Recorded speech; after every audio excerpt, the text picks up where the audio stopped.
Hello, James here. Hope you're doing well. Hope you can hear me. Let me get my mic going here. Hope you all doing staying cool. Still kind of warm here in the Midwest Ohio. It's kind of still warm out here, but it's good thing this is the last week of it. Anyway, shit.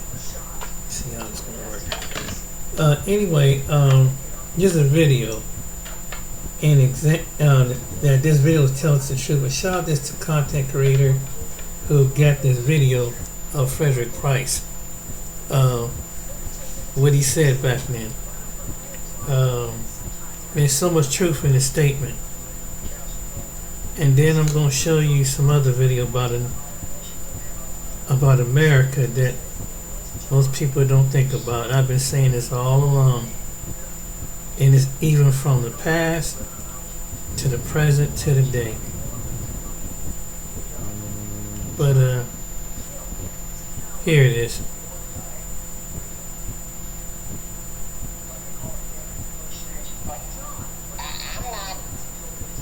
This is the person, a non-black. I'm not attracted to blacks.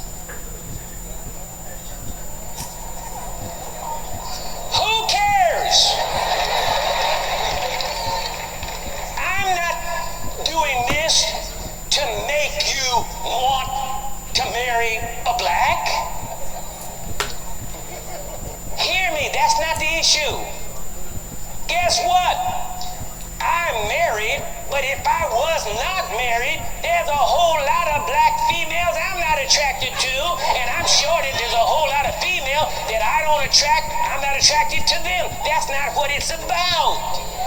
It's not about it. I'm not telling you that you gotta feel guilty because you don't feel like you want to marry a black or go with a black. I'm not talking about that. My point is, why does it make a difference with you?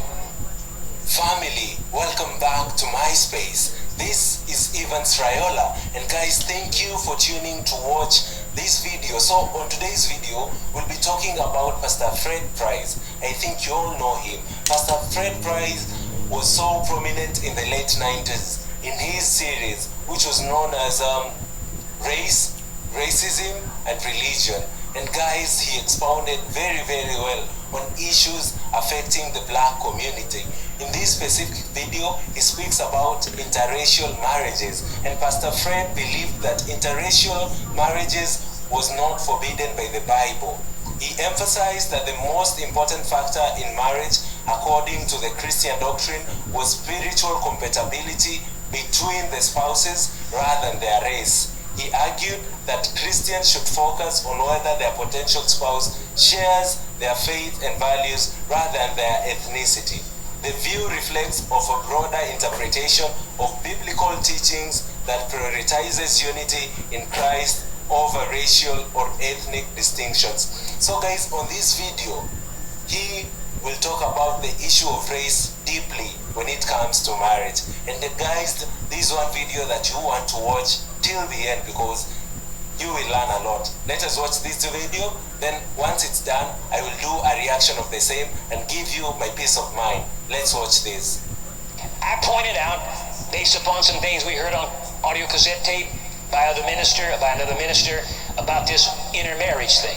And I thought that I made it very plain last time that I'm not pushing for intermarriage. I gave you what I call my acid test. Remember that?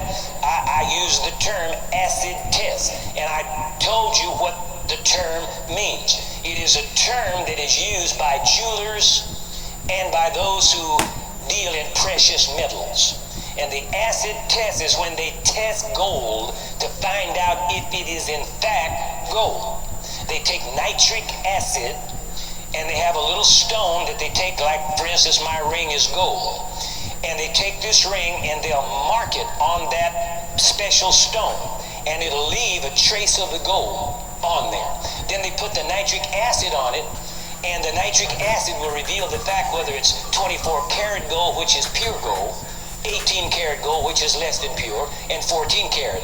And then if it ain't gold at all, it'll bubble up and turn green. And that's how you know it's not really gold. That's called the acid test. Now, my acid test, see, say pastor's acid test. See, I'm not putting this off on anybody else, but over the years, this is the only thing I have been able to come up with that I feel comfortable in using to locate people, okay? And especially, and please don't be personally offended. This whole subject area is delicate, I realize that, but I don't have time to play games with it. I gotta go direct, I gotta cut to the chase. Okay, I gotta go directly to it, and if you don't know my heart yet, and if you think I'm trying to personally pick on you, then you know, boy, Lord Jesus, I almost said. But anyway, if you think it's something personal against you, well, then that's fine. Nothing I can do about that. But it's not personal. It's about a principle. Now, my acid test is, can my son marry your daughter? I'm black. Believe it or not, my son is black. And this is a big bugaboo in America. It's the whole thing in America. This white-black thing is all about the inferior black getting in contact with the superior white. And the intermarriage, the dating, and all that stuff, a bunch of mirrors and smoke screen. But the real issue is sex. That's the real issue. Don't want that black stuff messing with that white meat.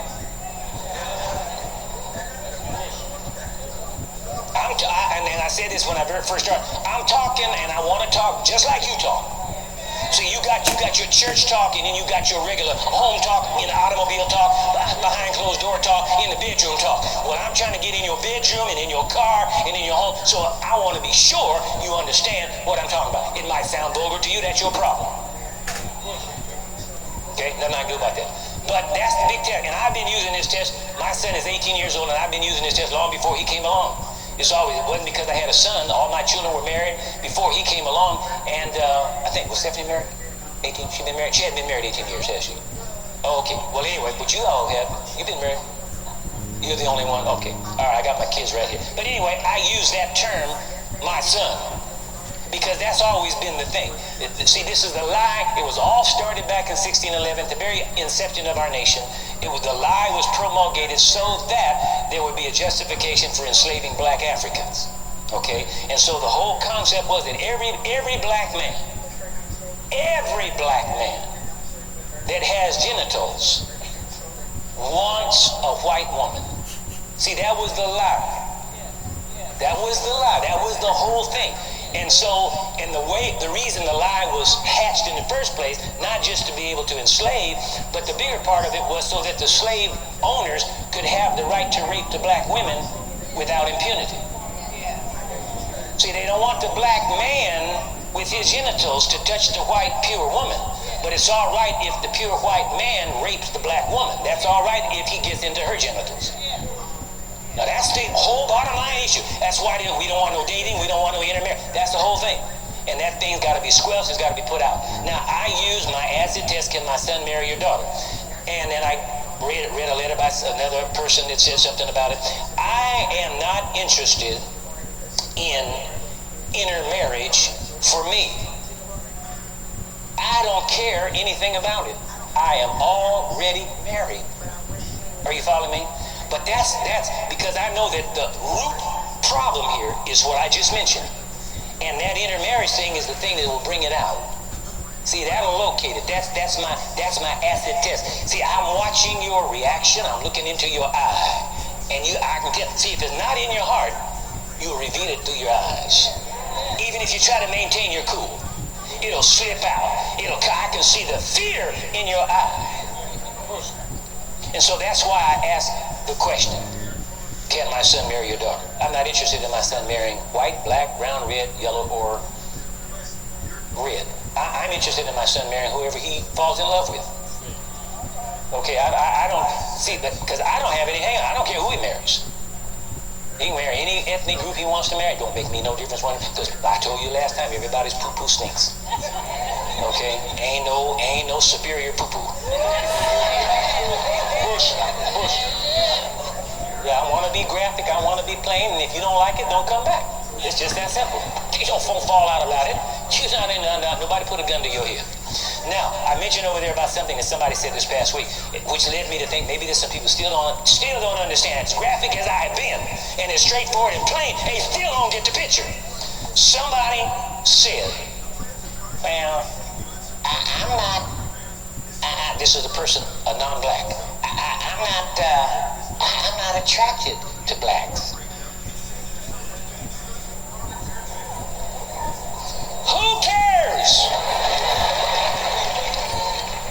I'm not doing this to make you want to marry a black.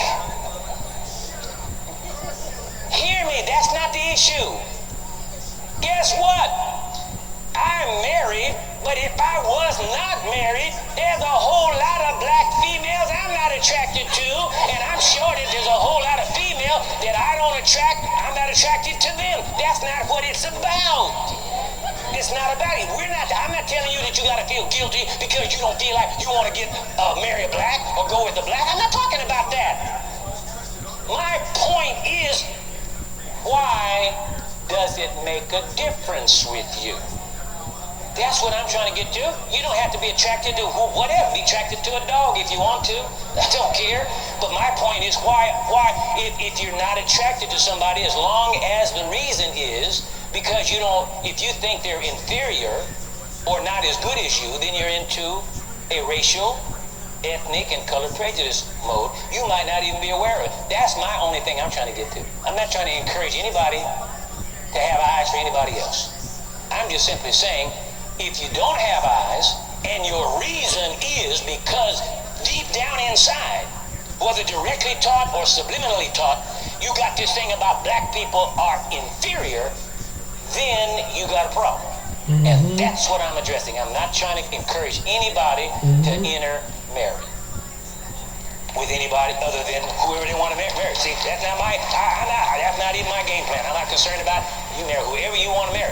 But if you don't want to marry a black, or if you don't want to marry yellow, if you don't want to marry red, or you don't want to marry white, or you don't want to marry brown, and it's because you got something in you that says, I am superior and they're inferior, then you are racist. You are prejudiced.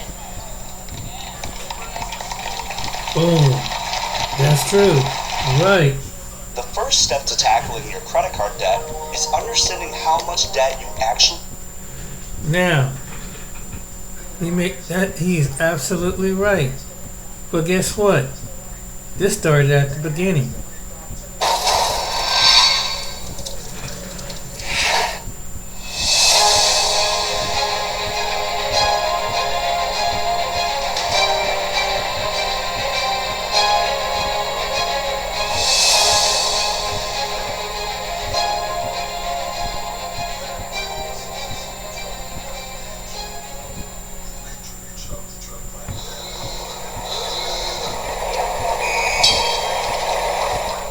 June 7, 1892, Homer Plessy walked into the Press Street Depot in New Orleans, bought a first-class ticket to Covington, and boarded the East Louisiana Railroad's number 8 train. As the train pulled away from the station, the conductor asked the light-complected Plessy if he was a colored man. Plessy said he was, and the conductor told him to move to the colored car. Homer Plessy refused. I am an American citizen. I have paid for a first-class ticket and intend to ride to Covington in the first-class car, he told the trainman. The conductor stopped the train, and Detective Christopher Kane boarded the car, arrested Plessy, and forcibly dragged him off the train with the help of a few other passengers. After a night in jail, Plessy appeared in criminal court before Judge John Howard Ferguson to answer charges of violating the Separate Car Act. The committee to test the constitutionality of the Separate Car Act then posted a $500 bond so Plessy could be released, after which the extensive legal maneuvers began. Plessy was not arraigned until October 1892, being 4 months after his arrest, and the trio of attorneys, Martinet, Walker, and Tourget, entered a plea claiming that the act was unconstitutional, and therefore the court did not have jurisdiction to hear or determine the facts, and they claimed that the matter of race, both as to fact and to law, was too complicated to permit the legislature to assign that determination to a railway conductor. Plessy failed in court, and his subsequent appeal to the state Supreme Court in Ex parte Plessy, 1893, was similarly unsuccessful. An appeal to the U.S. Supreme Court followed, but time was hardly on Plessy's side. Between the filing of the appeal in 1893 and oral argument before the U.S. Supreme Court in Washington in April 1896, both the general climate and the attitude of the court had hardened. Throughout the country, but especially in the South, Conditions for African Americans were quickly deteriorating. The Supreme Court ruling that followed on May 18, 1896, and that bore the names of Plessy and Ferguson, solidified the establishment of the Jim Crow era.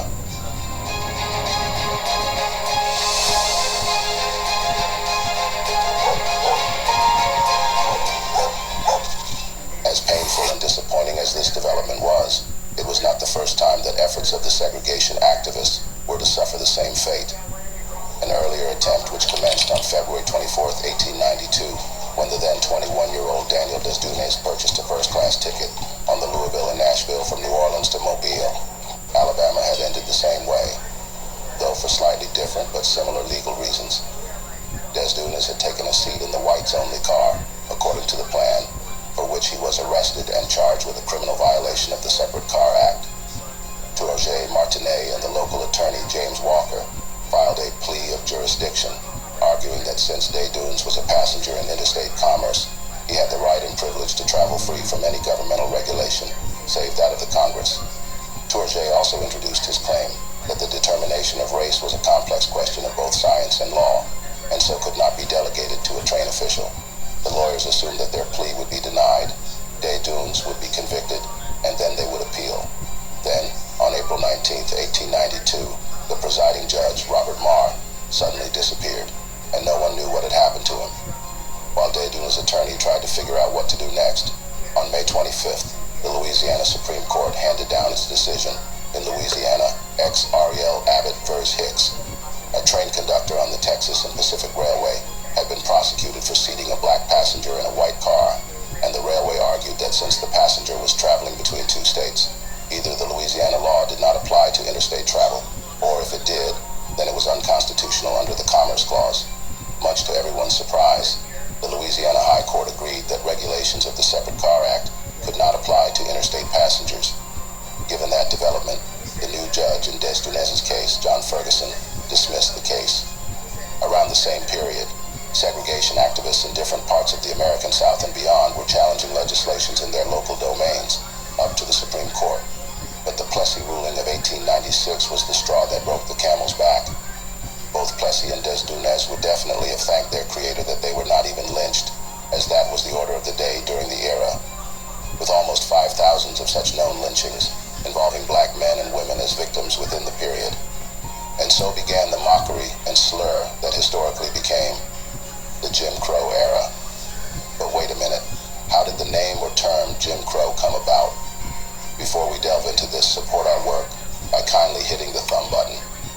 Share with friends and families to keep spreading our eye-opening black narrative, and subscribe to stay with us for more interesting and revealing videos. Now, back on track.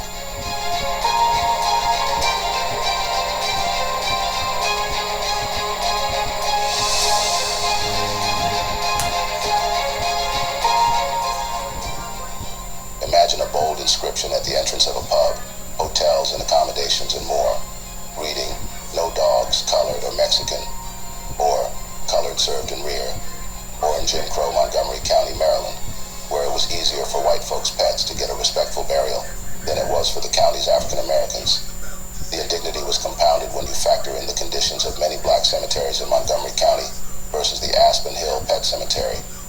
Even till date, in the 21st century, from the late 1870s until the triumphs of the civil rights movement in the 1950s and 60s, regimented racial segregation blighted America's water fountains, restrooms, restaurants, lodging, and transportation, along with separate but equal schools. All of these were legally sanctioned by the U.S. Supreme Court, Plessy v. Ferguson 1896, and codified by so-called Jim Crow laws. It is not clear how Jim Crow, the character that popularized blackface minstrelsy in the 19th century, became associated with these laws, but the use of this symbol says everything about the nature and intention of the laws.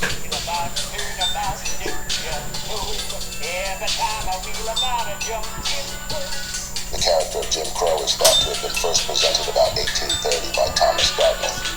Daddy, Rice, an itinerant white actor. Rice was not the first performer to don rags and use burnt cork to blacken his face to present a mocking, exaggerated imitation of an African American, but he was the most famous, and his success helped establish minstrelsy as a popular theatrical form that thrived from about 1850 to 1870. Rice first introduced the character who would become known as Jim Crow between acts of a play called The Kentucky Rifle, in which he performed a ludicrous off-balance dance while singing Jump Jim Crow, which described his actions: wheel about and turn about and do just so. Every time I wheel about, I jump Jim Crow. He portrayed the character principally as a dim-witted buffoon. In the process, Rice not only created the template for other staple minstrel show characters, but he also fed on, heightened, and popularized pernicious stereotypes of African Americans, even as his presentation reflected white fascination with black culture. By the late 1830s, Jim Crow had become a pejorative epithet for African Americans, though arguably it was neither as pervasive nor as hostilely derisive as some other terms. Its adoption in the late 19th century as the identifier for the laws that reinstated white supremacy in the American South after Reconstruction speaks to the ways in which the demeaning caricature was used to legitimize notions of the alleged inferiority of African Americans and to rationalize the denial of equity and access that was at the heart of segregation. Jim Crow was the name of the racial caste system which operated primarily, but not exclusively, in southern and border states between 1870s and the mid-1960s. Jim Crow was more than a series of rigid anti-black laws. It was a way of life. Under Jim Crow, African Americans were relegated to the status of second-class citizens. Jim Crow represented the legitimization of anti-black racism. Many Christian ministers and theologians taught that white people were the chosen people. Black people were cursed to be servants, and God supported racial segregation. Craniologists, eugenicists, phrenologists, and social Darwinists at every educational level buttressed the belief that black people were innately, intellectually, and culturally inferior to white people. Pro-segregation politicians gave eloquent speeches on the great danger of integration, the mongrelization of the white race.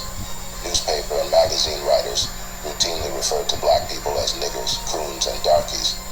And worse, their articles reinforced anti-black stereotypes. Even children's games portrayed black people as inferior beings. All major societal institutions reflected and supported the oppression of black people. The Jim Crow system was undergirded by the following beliefs or rationalizations. White people were superior to black people in all important ways, including but not limited to intelligence, morality, and civilized behavior. Sexual relations between black people and white people would produce a mongrel race which would destroy America. Treating black people as equals would encourage interracial sexual unions. Any activity which suggested social equality encouraged interracial sexual relations. If necessary, violence must be used to keep black people at the bottom of the racial hierarchy. The following Jim Crow etiquette norms show how inclusive and pervasive these norms were. A black male could not offer his hand to shake hands with a white male because it implied being socially equal. Obviously, a black male could not offer his hand or any other part of his body to a white woman because he risked being accused of rape. Black and white people were not supposed to eat together. If they did eat together, white people were to be served first, and some sort of partition was to be placed between them. Under no circumstance was a black male to offer to light the cigarette of a white female. That gesture implied intimacy. Black people were not allowed to show public affection toward one another in public, especially kissing, because it offended white people.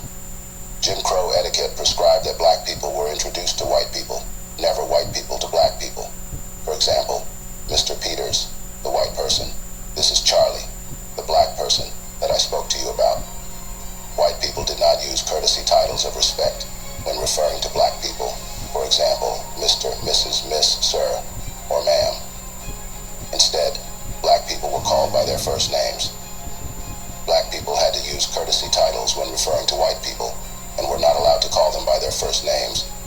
If a black person rode in a car driven by a white person, the black person sat in the back seat or the back of a truck. White motorists had the right of way at all intersections.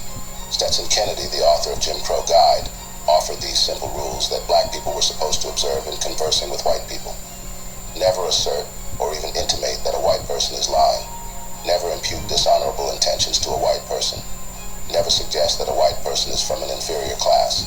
Never lay claim to or overly demonstrate superior knowledge or intelligence. Never curse a white person. Never laugh derisively at a white person. Never comment upon the appearance of a white female. Jim Crow etiquette operated in conjunction with Jim Crow laws cars or black codes. What should a rational-minded human being need all these for? There is no rationality in them at all. When most people think of Jim Crow, they think of laws, not the Jim Crow etiquette, which excluded black people from public transport and facilities, juries, jobs, and neighborhoods. But both were strongly in effect despite the passage of the 13th, 14th, and 15th Amendments to the Constitution that had granted black people the same legal protections as white people. However, after 1877 and the election of Republican Rutherford B. Hayes, southern and border states began restricting the liberties of black people. Unfortunately for black people, the Supreme Court helped undermine the constitutional protections of black people with the infamous Plessy versus Ferguson 1896 case, which legitimized Jim Crow laws and the Jim Crow way of life. In 1890, Louisiana passed the Separate Car Law, which purported to aid passenger comfort by creating equal but separate cars for black and white people. This was a ruse. No public accommodations, including railway travel, provided black people with equal facilities. The Louisiana law made it illegal for black people to sit in coach seats reserved for white people, and white people could not sit in seats reserved for black people. Jim Crow states passed statutes severely regulating social interactions between the races. Jim Crow signs were placed above water fountains, door entrances and exits, and in front of public facilities. There were separate hospitals for black people and white people, prisons, public and private schools, churches, cemeteries, public restrooms, and separate public accommodations. In most instances, the black facilities were grossly inferior, generally older, less well kept. In other cases, there were no black facilities, no colored public restrooms, no public beach, no place to sit or eat. Plessy ruling gave Jim Crow states a legal way to ignore their constitutional obligations to their black citizens. Jim Crow laws touched every aspect of everyday life, even to the minutest of people's personal, social, and official activities and engagements. For example, in 1935, Oklahoma prohibited black and white people from boating together. Boating implied social equality. In 1905, Georgia established separate parks for black people and white people. In 1930, Birmingham, Alabama, made it illegal for black people and white to play checkers or dominoes together. Many today, and especially recent generations, may not readily grasp how life-altering, demeaning, and inhumane these segregation laws and etiquettes were. Look deeply at your daily life events and lifestyle today. Now let's do a deep imagination. Imagine having restrictions placed on that lifestyle by some of the typical Jim Crow laws, as compiled by the Martin Luther King Jr. National Historic Site Interpretive Staff. Amateur baseball. Georgia. It shall be unlawful for any amateur white baseball team to play baseball on any vacant lot or baseball diamond within 2 blocks of a playground devoted to the Negro race. And it shall be unlawful for any amateur colored baseball team to play baseball in any vacant lot or baseball diamond within 2 blocks of any playground devoted to the white race. Barbers. Georgia. No colored barber shall serve as a barber to white women or girls. Bathroom facilities. Alabama. Every employer of white or Negro males shall provide for such white or Negro males reasonably accessible and separate toilet facilities. The blind. Louisiana. The Board of Trustees shall maintain a separate building on separate ground for the admission, care, instruction, and support of all blind persons of the colored or black race. Burial. Georgia.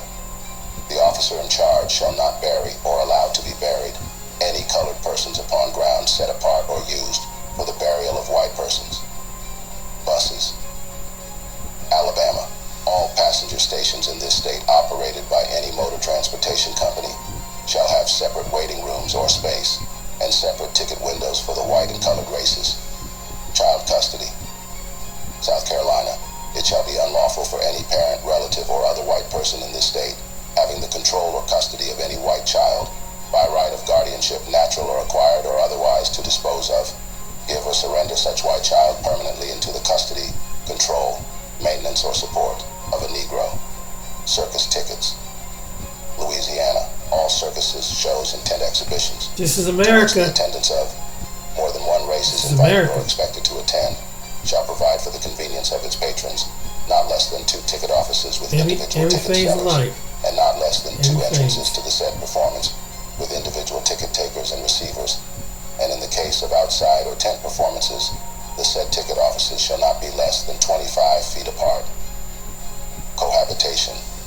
Florida, any Negro man and white woman, or any white man and Negro woman who are not married to each other, who shall habitually live in and occupy in the nighttime the same room shall each be punished by imprisonment not exceeding 12 months, or by fine not exceeding $500. By the way, $500 was not a small amount in that era. Many went to prison for being unable to make the fine. Education. Education was perhaps the worst hit. Florida, the schools for white children and the schools for Negro children shall be conducted separately. Mississippi, separate schools shall be maintained for the children of the white and colored races. Missouri, separate free schools shall be established for the education of children of African descent, and it shall be unlawful for any colored child to attend any white school, or any white child to attend a colored school. New Mexico, separate rooms shall be provided for the teaching of pupils of African descent, and when said rooms are so provided, such pupils may not be admitted to the schoolrooms occupied and used by pupils of Caucasian or other descent. Texas, the County Board of Education shall provide schools of two kinds, those for white children and those for colored children. Fishing, boating, and bathing. Oklahoma, the Conservation Commission shall have the right to make segregation of the white and colored races as to the exercise of rights of fishing, boating, and bathing. Hospital entrances, Mississippi. There shall be maintained by the governing authorities of every hospital maintained by the state for treatment of white and colored patients, separate entrances for white and colored patients and visitors, and such entrances shall be used by the race only for which they are prepared. Housing.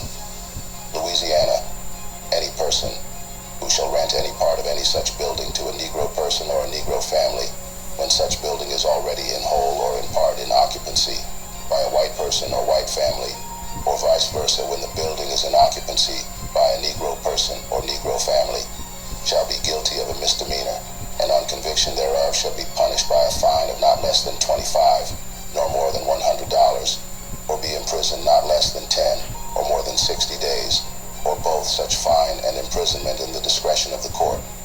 Intermarriage was yet another of such widespread segregated component across many states. Arizona, the marriage of a person of Caucasian blood with a Negro, Mongolian, Malay, or Hindu shall be null and void. Florida, all marriages between a white person and a Negro, or between a white person and a person of Negro descent to the fourth generation inclusive, are hereby forever prohibited. Georgia, it shall be unlawful for a white person to marry anyone except a white person. Any marriage in violation of this section shall be void. Maryland, all marriages between a white person and a Negro, or between a white person and a person of Negro descent to the third generation inclusive, or between a white person and a member of the Malay race, or between the Negro, A, and a member of the Malay race, or between a person of Negro descent to the third generation inclusive and a member of the Malay race, are forever prohibited and shall be void. Mississippi, the marriage of a white person with a Negro or mulatto, or person who shall have 1/8 or more of Negro blood, shall be unlawful and void. Missouri, all marriages between white persons and Negroes, or white persons and Mongolians, are prohibited and declared absolutely void. No person having 1/8 part or more of Negro blood shall be permitted to marry any white person, nor shall any white person be permitted to marry any Negro or person having 1/8 part or more of Negro blood. Wyoming, all marriages of white persons with Negroes, mulattoes, Mongolians, or Malaya hereafter contracted in the state of Wyoming are and shall be illegal and void. Juvenile delinquents, Florida. There shall be separate buildings not nearer than 1/4 mile to each other, one for white boys and one for Negro boys. White boys and Negro boys shall not in any manner be associated together or work together. Libraries. North Carolina. The state librarian is directed to fit up and maintain a separate place for the use of the colored people who may come to the library for the purpose of reading books or periodicals. Texas. Any white person of such county may use the county free library under the rules and regulations prescribed by the Commissioner's Court and may be entitled to all the privileges thereof. Said court shall make proper provision for the Negroes of said county to be served through a separate branch or branches of the county free library, which shall be administered by a custodian of the Negro race under the supervision of the county librarian. Lunch Counter, South Carolina. No persons, firms, or corporations which furnish meals to passengers at station restaurants or station eating houses, in times limited by common carriers of said passengers, shall furnish said meals to white and colored passengers in the same room, or at the same table, or at the same counter. Mental hospitals. Georgia. The Board of Control shall see that proper and distinct apartments are arranged for said patients, so that in no case shall Negroes and white persons be together. Militia, North Carolina. The white and colored militia shall be separately enrolled, and shall never be compelled to serve in the same organization. No organization of colored troops shall be permitted where white troops are available, and while white permitted to be organized, colored troops shall be under the command of white officers. America. Mining, Oklahoma. Did they tell you The about baths this? and lockers for the Negroes shall be separate from the white race, but may be in the same building. Nurses, Alabama. No person or corporation shall require any white female nurse to nurse in wards or rooms in hospitals, either public or private, in which Negro men are placed. Parks, Georgia. It shall be unlawful for colored people to frequent any park owned or maintained by the city for the benefit, use, and enjoyment of white persons, and unlawful for any white person to frequent any park owned or maintained by the city for the use and benefit of colored persons. Pool and billiard rooms, Alabama. It shall be unlawful for a Negro and white person to play together or in company with each other at any game of pool or billiards. Prisons. Mississippi. The warden shall see that the white convicts shall have separate apartments for both eating and sleeping from the Negro convicts. Promotion of equality. Any person who shall be guilty of printing, publishing, or circulating printed, typewritten, or written matter, urging or presenting for public acceptance or general information, arguments or suggestions in favor of social equality, or of intermarriage between whites and Negroes, shall be guilty of a misdemeanor and subject to fine or not exceeding $500, or imprisonment not exceeding 6 months or both. Once again, note the $500 fine. Obviously, the system was prejudiced.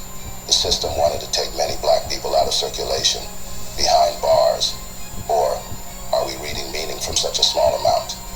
Railroads, Alabama. The conductor of each passenger train is authorized and required to assign each passenger to the car or the division of the car when it is divided by a partition designated for the race to which such passenger belongs.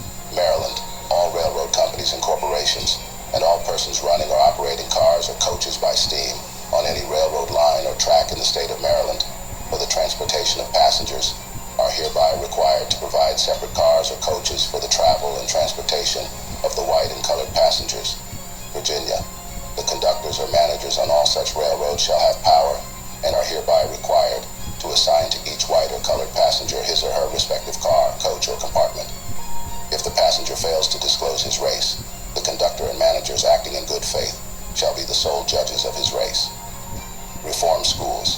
Kentucky. The children of white and colored races committed to the houses of reform shall be kept entirely separate from each other. Restaurants, Alabama.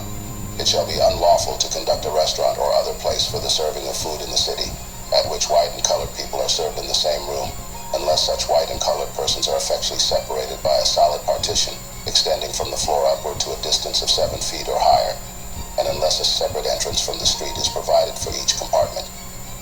Georgia. All persons licensed to conduct a restaurant shall serve either white people exclusively or colored people exclusively, and shall not sell to the two races within the same room, or serve the two races anywhere under the same license. Teaching, Oklahoma. Any instructor who shall teach in any school, college, or institution where members of the white and colored race are received and enrolled as pupils for instruction shall be deemed guilty of a misdemeanor, and upon conviction thereof shall be fined in any sum not less than $10 nor more than $50 for each offense. Telephone booths, Oklahoma. The Corporation Commission is hereby vested with power and authority to require telephone companies to maintain separate booths for white and colored patrons when there is a demand for such separate booths. That the Corporation Commission shall determine the necessity for said separate booths only upon complaint of the people in the town and vicinity to be served after due hearing, as now provided by law. Wow. But you might say, James, that's just the past. That was we a better country right now. Really? Watch this. Everybody wants a healthy work life and life, where you can dream big and tech. We really move forward, huh, America? point Really? where you get to reinvent the. Assalamu alaikum. Welcome to my channel, Runaway Slave. I would like to give a big up to all my subs and supporters who like, comment, and share the videos. In addition, a special big up to all those who purchased my masterpiece, my book, The N-Word is No Secret in the Service. Big up to you all. Let's cook. Okay people, big shout out to the sub, Zulu Warrior Princess, for inspiring this video. And in this one here, we taking it back to the home state of New Jersey. Now, this is about racial battle fatigue in a predominantly white school. It happened in the North Warren Regional High School, which is located in Blairstown, New Jersey. And basically, 2 black students are suing the school district due to racial terrorism from the white community. They filed a lawsuit in the New Jersey District Court against the school, against the Board of Education, and 4 of the employees in the district.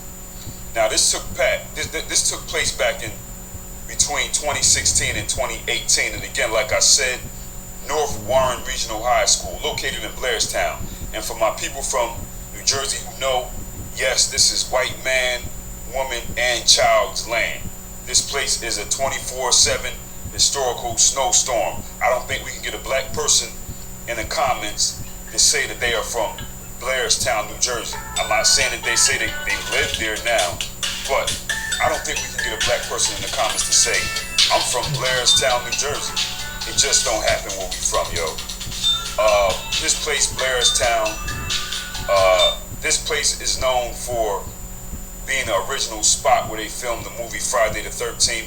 And as far as black people in New Jersey know, when we hear Blairstown, if we ever heard about it, you just think about summer camp and camping and stuff like that, okay? You're not going to get black people out there at all, too much at all. So these 2 black students, they were teenagers at the time. 1 black male, 1 black female. We don't know their names, but they attended the North Warren Regional High School. Now, when these 2 black students went to school, the black female student, at the time, she was one of 5 black students in her grade, and one of 18 black students in the entire school in the year 2017, okay? The black male student, he was enrolled in the year 2018, and he was only one of 2 black students in his grade, and a total of 19 in the school when he went in 2018. So people, they got people thinking that segregation ended. Come on, anyway. So people, you know that these black students right here, these black youths, they were behind enemy lines. And I'm willing to bet you that none of the teachers in this school were black. Maybe 2 or 3 at the most, who may identify as non-white and probably not even black. And people, the teachers and faculty at these white schools are always worse than the students. You got 18 black kids in school one year and 19 the next year out of the whole high school. Okay, Blairstown, super white. Now, we know just from those numbers that these children, these youths in this school were dealing with some slow-cooked racial battle fatigue, grueling. They were getting destroyed. Now, some of the things that these black students allege in this lawsuit, they said that their former high school was rife with an extreme, egregious, widespread racist culture that forced one of them to withdraw just to escape the hostility and discrimination. This is the North Warren Regional High School people, again in New Jersey. Now, they allege that they experienced a culture of racism for years that was so ingrained in the North Warren Regional School District that they were subjected to bigotry, taunting, and bullying. And they said that this was permitted to take root and flourish. Of course it was. We'll get into why. They said that other students in the school made it the habit to call them N-word and other slurs frequently, and it went unchecked by school administrators. Well, that's why.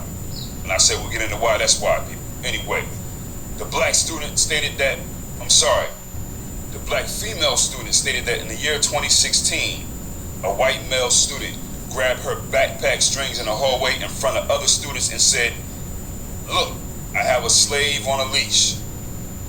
She said that not only did this incident scar her, But when she reported it to the school's anti-bullying coordinator, somebody named Tina Ritchie, the coordinator allegedly assigned her a task of creating a curriculum to educate incoming students.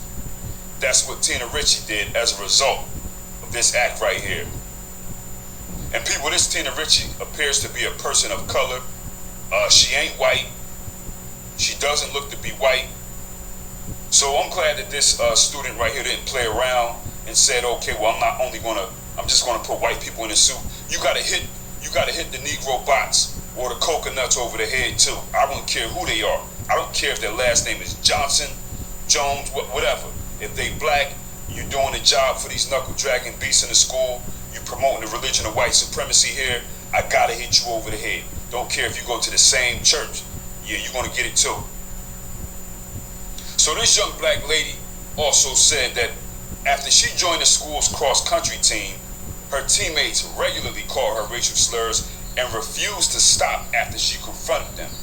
She said that her hair was also the subject of attention and unwarranted bullying. She said several students mocked her hair for being different from theirs, and a teacher once asked her if it was a wig on her head in front of all her classmates. The black male student alleged that a white male student called him a slave. We're talking about the black male now. He said that a white student called him a slave while he was changing the boys' locker room in October of 2018 and whipped him with a belt on the back of his leg, and this whip caused a cut. He said that same year, some students approached him and showed him a poster asking him to join the KKK. And these white students said, oh, it's the cool kids club. You know, that white, snarky sarcasm, racism. So they said, hey, join the KKK. Oh, it's not the KKK. It's the cool kids club. I wish he could have punched all three of their faces off. You know what I mean? Broke all three of their eyes. Anyway, let's keep going. So during the time this young black man was on a wrestling team, and he said that his teammates will repeatedly call him racial slurs in front of the coach and other faculty members. He said that some students on the team even formed a Snapchat group in 2021 where they discussed what racial slurs to call him in this Snapchat. That's what they were discussing. And in the suit, it says the horrible reality was that many students at the school are called the N-word regularly, and they did so casually, passing in the hallway, in the lunchroom, on the bus, in the classroom, at athletic events. Hey, N-word, N-word this, N-word that. So these people at this school were in full cracker mode. This is abuse. This is racial terrorism. The young black man, the youth, he also said that he dealt with many incidents while he was on the wrestling team. He said during one of his matches, another wrestler compared him to George Floyd. I guess that's because the wrestling position that he was in, he might have been down on the mat trying to get in position and somebody might have been on top of him. So one of his teammates compared that to George Floyd. He said that at another wrestling meet, his teammates, they all knelt down the floor, made a black power sign with a fist to mimic Colin Kaepernick. Then, after that, they changed the fist to hand signals, which were a Nazi salute. And then they all started laughing. He said that another incident, he was also the subject of amusement when the white students on the team, on his wrestling team, tackled him to the ground while holding up a Nazi salute. And one of them pretended to R-word him. And he said that this was all recorded on somebody's cell phone. Now, this young black man's mother went and spoke to the team's wrestling coach, somebody by the name of Kellen Bradley. He was a wrestler at one point as well at Rutgers and other schools in New Jersey. So his mother went to him multiple times to address this harassment and assault that her son was dealing with from these racial terrorists on the wrestling team, but she said nothing happened. She said that according to this complaint, this coach by the name of Kellen Bradley only generally responded to her complaints and took no actionable steps to stop the harassment and penalize these bullies. This wrestling team is all white. All white. The malice and bigotry that the students suffered caused them both great anxiety, mental distress. That's what the suit alleges. Of course, racial battle fatigue. They're scarred for life. They're scarred for life. The black student, it was so bad for her, for the female black student, that she withdrew from the high school in 2020. But she stayed in school due to, the jab crisis when they had all the students, taking classes online. So that's how she graduated in 2022. But luckily, she was probably happy about that lockdown or whatever. The young black male student, he quit the wrestling team in 2022, and he also withdrew from school in 2022, weeks after his mother filed an harassment, intimidation, and bullying complaint. The district superintendent at that time is a white American woman by the name of Sarah Bellotti. She notified the student's mother that 6 students were suspended after the district found that they violated the school's harassment, intimidation, and bullying rules. This young black man's student's mother, she then met up with multiple administrators requesting that they institute a plan and a timeline to stop race-based bullying at the school, but the school's principal at that time, a white American woman by the name of Janine Dutt, told her, no, we're not doing it. So this Janine Dutt, she is now actually the superintendent of schools. At this time, she was the principal of the school. Now she's the superintendent. She said, out of the respect for the confidentiality rights of students, we are not at liberty to comment in the press beyond stating that we respectfully disagree with the claims and look forward to defending against them in court. That's what this Janine Dutt said. This is the woman who the mother went to and said, hey, you got to come up with something for bullying. She said no. She was since promoted to the superintendent of schools. Now this suit, named in this suit, a few are Janine Dutt, Tina Ritchie, Sarah Bellotti, and the wrestling coach, Kellen Bradley. They're all defendants, and it alleges that they knew the school was overrun with racist conduct that exceeded all possible bounds of human decency, but they took no action to deter it. And the plaintiffs here, the young black man and woman, their family are demanding unspecified damages after suffering severe emotional distress, physical and psychological injuries. Of course, I hope they get $100 million apiece. I don't care. I hope they get $700 million apiece.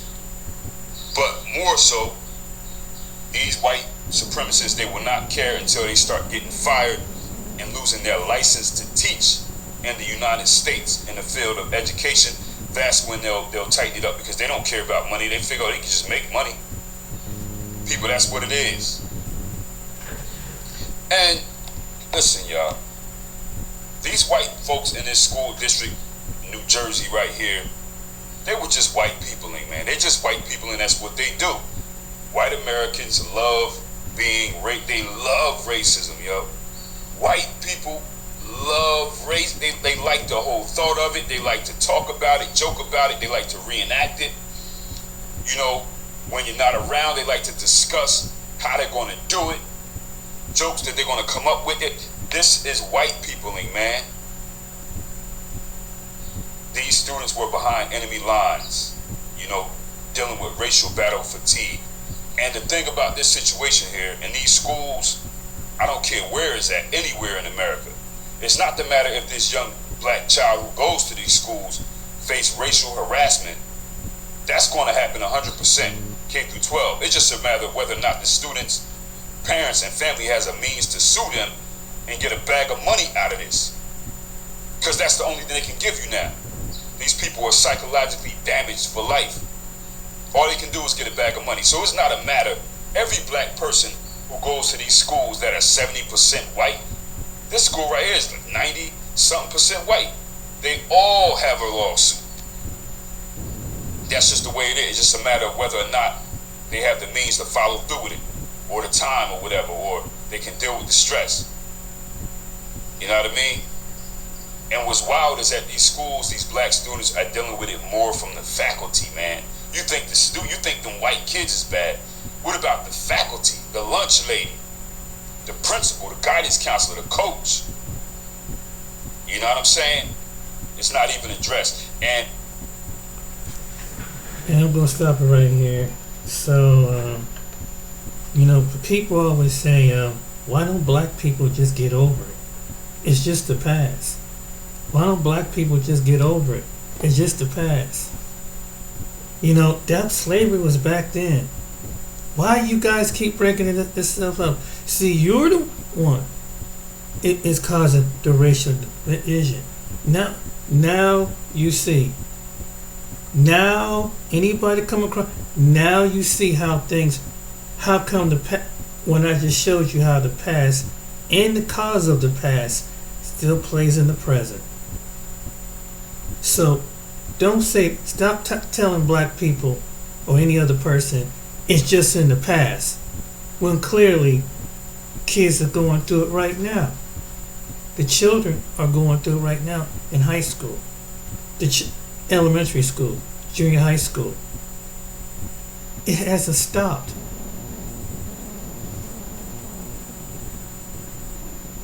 And what did the black kids do? Like it was in centuries ago? Nothing. Just something that we got to pick on. This country has a spirit of it. It's been here since the 1700s. Passed from generation to generation. Race between black and others. White and other people. And it's always the number one target of all the races of people, over the native, indigenous people, Latino people been through some, Asian people been through something. But what is about the black people that they got to take to the hell of this extreme? It goes back to the centuries. Even these kids even know it. But that's how sick some people are. But people want to, but we're going to get over it. And it's this exclusive. They're trying to bring it back. They're taking it away. And like I said before, and I'll say it again, racism isn't going away in America. It will never go away until God steps his foot on the earth. I know it's hard for any person of any race to hear that, but it's a fact. Look at your history. Look at America been going through this for 5 centuries. We're just one of the many countries that have done this for 5 centuries when it comes to this issue. But that's how deep it was between people. That even segregation, like it might have been over in certain parts of Europe, but America took it to a whole different extreme. And anybody outside of America hear this video, yeah, that's the America they don't want to tell you about. Everything in this video, that came true. It's fact. It's documented. And they want to brush it up under the table. They don't want to talk about, but your children, and I'm talking to my second and third generation, that spirit, you see how it's going? The kids have picked up the same spirit that their great-great-grandparents doing. The same spirit. It's the same spirit. Catch this. Same spirit going to another generation. Alright then. That's all I got. Hey, this video said it itself. It's showing you. This is where it came from. What can you say after that? And you see how all different phases of life. We're in 2024. Racism transforms. All right then. So let this be a lesson and learn in social injustice and history on the social issues in America when it comes to people and race. Take care. Be blessed. See you on the next video.